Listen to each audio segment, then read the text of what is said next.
ചതുർവേദവും പുരാണ ഇതിഹാസങ്ങളും ഉപനിഷത്തുകളും സംസ്കാര സമ്പന്നമായ ഒരു ജീവിതക്രമം സമ്മാനിക്കാൻ ഈടുനിന്ന ഭാരതമണ്ണിൽ വൈദേശിക നിന്ദയും അധിനിവേശത്വരയും അതിനെ തകർക്കാൻ ശ്രമിച്ചപ്പോൾ പ്രതിരോധമുയർത്തി നേടിയ വിജയത്തിന്റെ സമകാലിക സമഞ്ജനയായി സരയൂ നദിക്കരയിൽ ഉയരുകയാണ് രാമക്ഷേത്രം. 3 വ്യാഴവട്ടക്കാലത്തെ അതിതീവ്ര പ്രയത്നം അതിന്റെ പരിസമാപ്തിയിലെത്തുകയാണ് ഈ ജനുവരി 22. 2 ലക്ഷം കോടി രൂപ ചെലവിട്ട് 72 ഏക്കറിൽ 54,000 ചതുരശ്ര അടിയിൽ പണിത ക്ഷേത്ര സമുച്ചയത്തിൽ ശ്രീരാമദേവന്റെ പ്രാണപ്രതിഷ്ഠ നടക്കുമ്പോൾ പോയകാല പാരമ്പര്യത്തിന്റെയും മഹിമയുടെയും അറ്റുപോയ കണ്ണി വിളക്കി ചേർക്കുകയാണ് ഭാരതം. നിഹന്താമാരുതാത്മജഃ നരാവണസഹസ്രം മേ. ഭാരതം ആധ്യാത്മികമായ ഒരു വലിയ നേട്ടത്തിൻ്റെ പരിസമാപ്തിയിൽ തല ഉയർത്തിപ്പിടിച്ചു നിൽക്കുന്ന ഒരു സന്ദർഭമാണ് ഇത്. നൂറ്റാണ്ടുകളായി ഭാരതത്തിൻ്റെ പ്രാണപടമായിരുന്ന ശ്രീരാമൻ്റെ ക്ഷേത്രം നഷ്ടപ്പെട്ട അവസ്ഥയിലായിരുന്നു. വൈദേശിക ആധിപത്യത്തിൻ്റെ അടയാളമായിക്കൊണ്ട് തകർക്കപ്പെട്ട രാമക്ഷേത്രം ഭാരതത്തിൽ നിലനിന്നപ്പോൾ ഭാരതത്തിൻ്റെ ആത്മാവ് തന്നെ പിടയ്ക്കുകയായിരുന്നു. മുഗൾ ഭരണത്തിൻ്റെ കീഴിൽ ആധിപത്യ ശ്രമത്തിൻ്റെ ഭാഗമായി ഭാരതത്തിൻ്റെ ആധ്യാത്മിക ബിംബങ്ങൾ മുഴുവൻ തച്ചുടയ്ക്കപ്പെട്ടത് ഭാരതത്തിൻ്റെ സംസ്കാരത്തെ നശിപ്പിക്കാനും ആധ്യാത്മികതയെ നശിപ്പിക്കാനും അതിലൂടെ മുകിലൻ്റെ ആധിപത്യം ഉറപ്പിക്കാം എന്ന വിശ്വാസത്തിൻ്റെ പേരിലുമായിരുന്നു. പക്ഷേ നൂറ്റാണ്ടുകൾ നീണ്ടുനിന്ന ശ്രമത്തിൻ്റെ ഭാഗമായി ഇന്ന് ശ്രീരാമക്ഷേത്രം തിരിച്ചു കിട്ടുകയും സുപ്രീം കോടതി വിധിയിലൂടെ തന്നെ അത് നടപ്പാക്കാൻ സാധിക്കുകയും ചെയ്തു. ലോകത്തെ ഏറ്റവും മനോഹരമായ ഏറ്റവും ആധ്യാത്മിക പ്രഭാവമുള്ള ഒരു രാമമന്ദിരം അയോധ്യയിൽ തല ഉയർത്തുകയാണ്. വാൽമീകിയുടെ രാമായണത്തിലൂടെ നമുക്ക് കിട്ടിയ ശ്രീരാമൻ, അതേ വാൽമീകിയുടെ പേരിലുള്ള ഋഷി വാൽമീകി ഇൻ്റർനാഷണൽ എയർപോർട്ടിൽ നിന്ന് രാമമന്ദിരമായ അയോധ്യയിലേക്ക് എത്താനുള്ള സംവിധാനം ഇന്ന് കേന്ദ്രം ഭരിക്കുന്ന മോദി സർക്കാർ ഒരുക്കി കഴിഞ്ഞു. 1947 സ്വാതന്ത്ര്യം കിട്ടി എന്നത് സത്യമാണ്. പക്ഷേ സ്വാതന്ത്ര്യം കിട്ടിയിട്ട് 6 പതിറ്റാണ്ടോളം ഭരിച്ച ഗവൺമെൻറ് ഒരിക്കലും ഭാരതത്തിൻ്റെ സാംസ്കാരിക ധമനികളെ പോഷിപ്പിക്കാൻ ശ്രമിച്ചിട്ടില്ല, സാംസ്കാരിക പാരമ്പര്യത്തെ തിരിച്ചു പിടിക്കാൻ ശ്രമിച്ചിട്ടില്ല, ആധ്യാത്മിക ബിംബങ്ങളെ പുനഃസ്ഥാപിക്കാനും ശ്രമിച്ചിട്ടില്ല. സോമനാഥിനെ പോലും അവഗണിക്കാനാണ് അന്നത്തെ പ്രധാനമന്ത്രിയായ നെഹ്റു വിചാരിച്ചത്. ആ പശ്ചാത്തലത്തിൽ നിന്നുകൊണ്ട് ഇന്ന്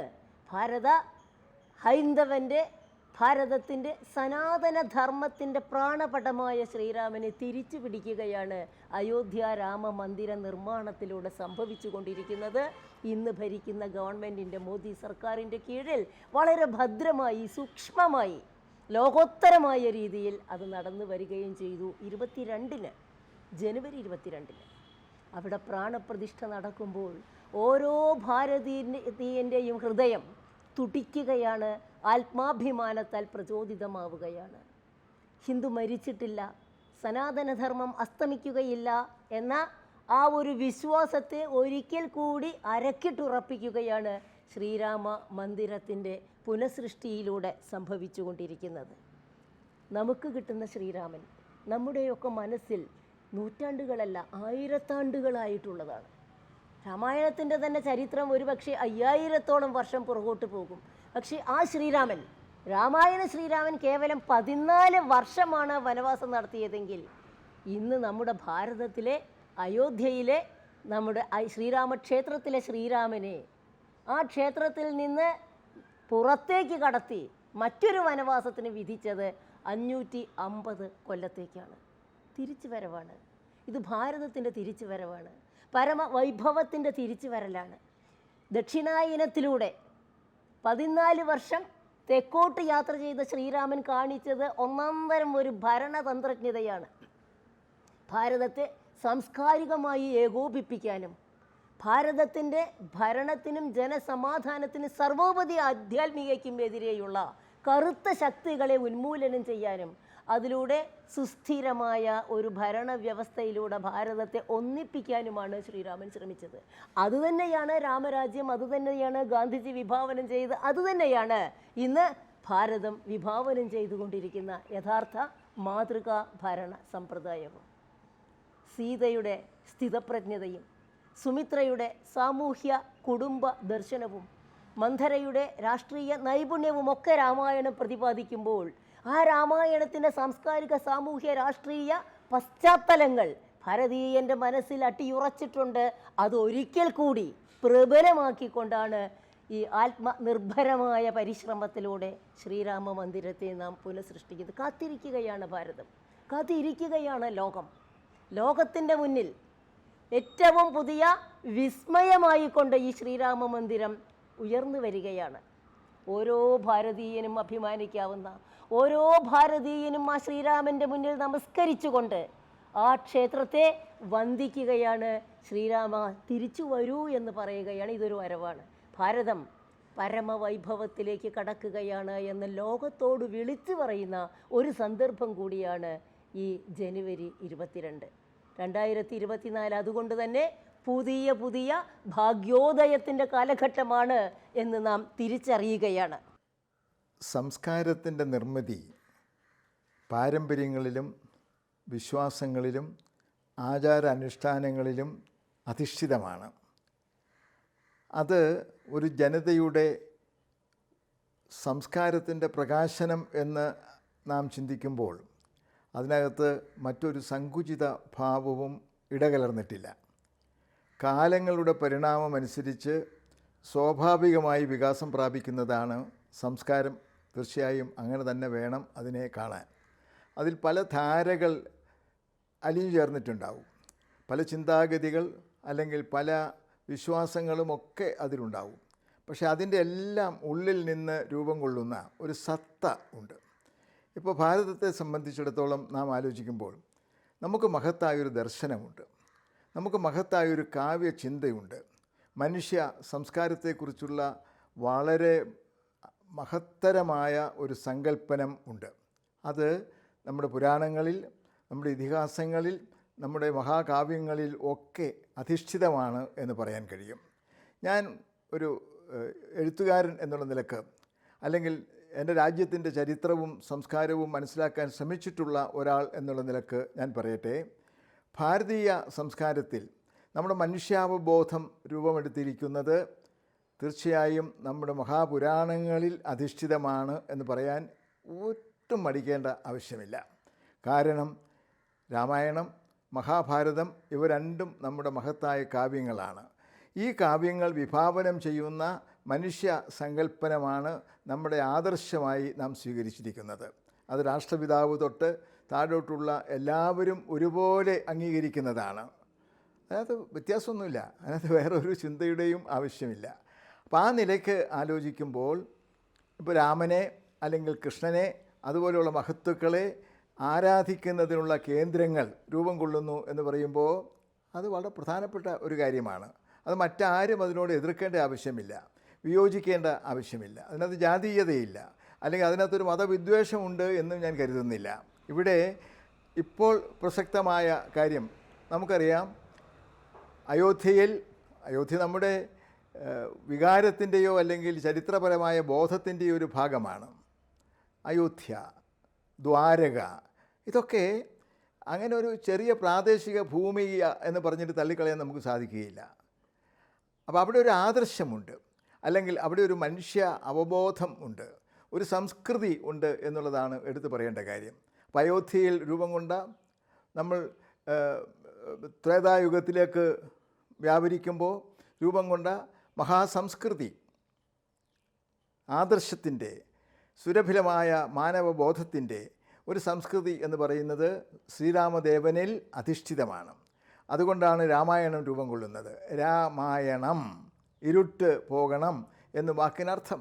അപ്പോൾ അന്ധകാരത്തെ ഇല്ലായ്മ ചെയ്യാൻ വേണ്ടി നാം ആരാധിക്കുന്ന മഹാമൂർത്തിയെന്നോ ഈശ്വര സങ്കല്പനമെന്നോ എന്ത് വേണമെങ്കിലും വിളിച്ചുകൊള്ളുക ആണ് ഭാരതീയരെ സംബന്ധിച്ചിടത്തോളം രാമൻ എന്ന് പറയുന്നത്. രാമൻ്റെ പേരിലൊരു ക്ഷേത്രം നിലനിൽക്കുക, അത് നമുക്കറിയാം. ഇടയ്ക്ക് പല നമ്മുടെ ക്ഷേത്രങ്ങളും വൈദേശിക ആക്രമണങ്ങളിൽ നശിപ്പിക്കപ്പെട്ടിട്ടുണ്ട്. അതിൻ്റെ ഫലമായിട്ട് പല നമ്മുടെ പുരാതന ആരാധനാ കേന്ദ്രങ്ങളും നശിപ്പിക്കപ്പെട്ടു, അല്ലെങ്കിൽ മറ്റു പേരുകളിൽ അറിയപ്പെട്ടു. കാലങ്ങൾ കഴിഞ്ഞപ്പോൾ അത് വീണ്ടെടുക്കാനുള്ള ഒരു സാംസ്കാരിക പ്രബുദ്ധത ഉണ്ടായി എന്നുള്ളതിനകത്ത് യാതൊരു അപാകതയുമുണ്ട് എന്നും എനിക്ക് തോന്നുന്നില്ല.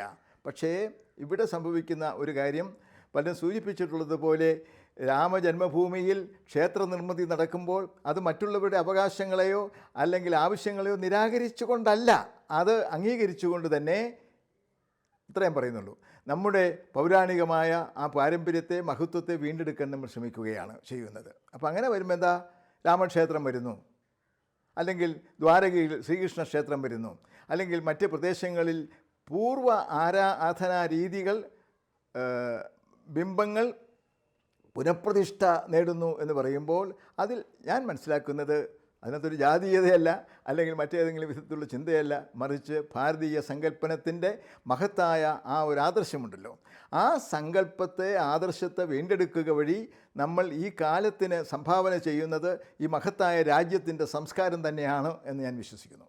നമസ്കാരം, ഞാൻ വിവേക് ഗോപൻ. ഈ ജനുവരി 22-ാം തീയതി നമ്മുടെ ചരിത്രപ്രസിദ്ധമായ അയോധ്യ എന്ന പുണ്യഭൂമിയിൽ നടക്കാൻ പോകുന്നത് വലിയ ഒരു സംഭവമാണ്.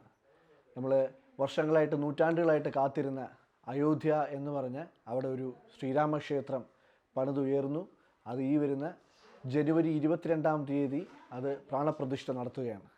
അപ്പോൾ അതിൻ്റെ മുന്നോടിയായിട്ട് നടക്കുന്ന എല്ലാ ഈ പറഞ്ഞ പോലെ അവിടെ അയോധ്യയിൽ ഒരുപാട് സ്ഥലങ്ങളിലും ഒരുപാട് മേഖലകളിലും ഈ പറഞ്ഞ പോലെ വളരെ ശുചീകരണവും കാര്യമായിട്ടുള്ള കലാപരിപാടികളൊക്കെ നടക്കുന്നുണ്ട്.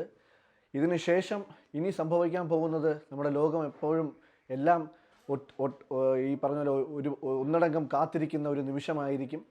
നമ്മുടെ രാജ്യത്തിന് വലിയൊരു നല്ല നല്ല കാര്യങ്ങൾ സംഭവിക്കാൻ പോകുന്ന കാലങ്ങളാണ് ഇനി വരാൻ പോകുന്നത്. ഇത്രയും നാളും ഒരുപാട് വർഷങ്ങളായിട്ട് നമ്മളെല്ലാവരും കാത്തിരുന്ന ആ ഒരു സുവർണ നിമിഷം ഇന്ന് നമുക്ക് ഈ ഒരു ജനുവരി 22-ാം തീയതിയോടുകൂടി നമ്മളെ പ്രാബല്യത്തിലേക്ക് വന്നു ചേരുകയാണ്, കാണാൻ പറ്റുന്ന ഒരു രീതിയിലേക്കായി എത്തിച്ചേരുകയാണ്.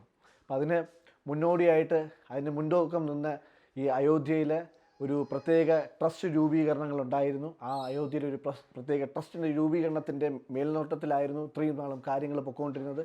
ഇനിയും ആ ഒരു ട്രസ്റ്റിൻ്റെ രൂപീകരണത്തിലും ആ ഒരു ട്രസ്റ്റിൻ്റെ മേൽനോട്ടത്തിലുമായിരിക്കും ഇനിയുള്ള കാര്യങ്ങൾ മുമ്പോട്ട് പോകുന്നത്.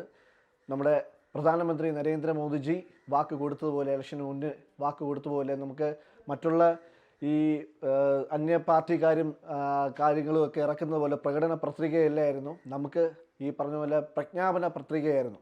ആ പത്രികയിൽ അദ്ദേഹം പറഞ്ഞതുപോലെ ഈ അദ്ദേഹത്തിൻ്റെ വാക്ക് സാക്ഷാത്കരിച്ചു കഴിഞ്ഞു, അദ്ദേഹത്തിൻ്റെ വാക്ക് നടപ്പിലാക്കി കഴിഞ്ഞു. അയോധ്യ എന്ന പുണ്യഭൂമിയിൽ രാമക്ഷേത്രം പണിതുയർത്തി കഴിഞ്ഞു. അപ്പോൾ അത് നമ്മളെല്ലാവരും ഒന്നടങ്കം കാത്തിരുന്ന ആ ഒരു സുവർണ നിമിഷം എത്തിച്ചേർന്നിരിക്കുകയാണ്. ഇനി നമ്മുടെ രാജ്യത്തിന് ഒത്തിരി നല്ല കാര്യങ്ങൾ സംഭവിക്കാൻ പോകുന്ന നിമിഷങ്ങളായിരിക്കും. 2024 ജനുവരി 22-ന് ശേഷം സംഭവിക്കാൻ പോകുന്ന ഒത്തിരി നല്ല മാറ്റങ്ങളായിരിക്കും രാജ്യത്തിന്. ലോകം കണ്ട ഏറ്റവും വലിയ മഹാ അത്ഭുതങ്ങളിൽ ഒന്നായി മാറും അവിടുത്തെ ഉത്സവവും അവിടുത്തെ കാര്യങ്ങളും.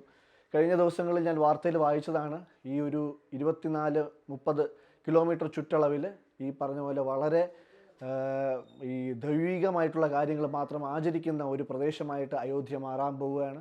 അതൊരു വളരെ നല്ല കാര്യമാണ്. ഈ പറഞ്ഞ പോലെ മറ്റു ദേവാലയങ്ങളെക്കാൾ ഒരു പടി ഉയർന്നു നിൽക്കുന്ന ഒരു ദേവാലയമായി മാറും. ഒത്തിരി ഈ ഭക്തജനങ്ങൾ അവിടേക്ക് കുത്തൊഴുക്ക് ഉണ്ടാവും എന്നുള്ളത് ഇനിയുള്ള നാളുകളിൽ നമുക്ക് കണ്ടു തന്നെ അറിയാം. ഒരു വലിയ സംരംഭമാണ്, ഒരു വലിയ അമ്പലമാണ്, ഒരു വലിയ ഒരു ചുവടുവെപ്പിന് നമ്മുടെ ഭാരതം സാക്ഷ്യം വഹിക്കുകയാണ്. അപ്പോൾ ഇതിനെല്ലാവർക്കും എല്ലാവിധ ആശംസകളും ഭാവങ്ങളും നേരുന്നു. ലോകത്തിലെ എല്ലാവർക്കും ശാന്തിയും സമാധാനവും നേർന്നുകൊണ്ട് രാജ്യം ഒന്നടങ്കം ഇതിനു വേണ്ടിയിട്ട് മുന്നിൽ നിൽക്കുകയാണ്, പ്രയത്നിച്ചുകൊണ്ടിരിക്കുന്നത് എല്ലാം സാക്ഷാത്കരിക്കുകയാണ്. ജാതി മതഭേദമില്ലാതെ എല്ലാവരും ഒരുമിച്ച് നിന്ന് ഒറ്റക്കെട്ടായിട്ട് നിന്ന് പ്രയത്നിച്ചതിൻ്റെ ഏകഫലമായിട്ടാണ് നമ്മൾ ഈ ജനുവരി 22-ാം തീയതി അയോധ്യയുടെ രാമക്ഷേത്രം എന്ന ആ ഒരു വലിയ സംഭവത്തിലൂടെ നമ്മൾ സാക്ഷ്യം വഹിക്കുന്നത്. അപ്പോൾ ഇതിന് എല്ലാവിധ ആശംസകളും ഭാവങ്ങളും ഞാൻ നേരുന്നു. നമുക്ക് എല്ലാവർക്കും എല്ലാവിധ സൗഭാഗ്യങ്ങളും സന്തോഷങ്ങളും അനുഗ്രഹങ്ങളും ഒക്കെ ഈ ഒരു സുവർണ നിമിഷത്തിന് ശേഷം ഉണ്ടാവും എന്നുള്ള പ്രാർത്ഥനയിലാണ്. ഒരു പടി അല്ലെങ്കിൽ 2 പടി മുകളിലേക്ക് ഭാരതം വളർന്നു കഴിഞ്ഞു, വളരാൻ പോകുന്നു എന്നുള്ളതിന് പൂർണ്ണ തെളിവായിട്ട് ഇത് മാറും.